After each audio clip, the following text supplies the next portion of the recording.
حضرت علی رضی اللہ عنہ نے فرمایا تھا کہ جب کبھی آپ پر کوئی مشکل وقت آ جائے تو کسی کا احسان مت لو، کیونکہ وہ مشکل وقت تو گزر جائے گا مگر وہ احسان ہمیشہ آپ کے سر پر رہے گا۔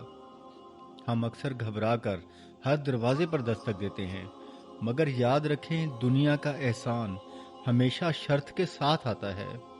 جب آپ کسی سے مدد مانگتے ہیں تو آپ اپنی عزت نفس اس کے ہاتھ میں رکھ دیتے ہیں۔ مشکل وقت اللہ کی طرف سے ایک امتحان ہوتا ہے تاکہ وہ دیکھ سکے کہ آپ کا بھروسہ بندوں پر ہے یا خالق پر۔ جب آپ مشکل وقت میں صرف اللہ کا دروازہ کھٹکاتے ہیں تو وہ آپ کے لیے ایسی جگہ سے راستے کھولتا ہے جہاں سے آپ نے سوچا بھی نہیں ہوتا۔ آج سے ایک فیصلہ کریں کہ سر جھکائیں گے تو صرف اس رب کے سامنے جو احسان جتا کر ذلیل نہیں کرتا۔ یا اللہ ہمیں اپنے سوا کسی کا محتاج نہ کر، آمین۔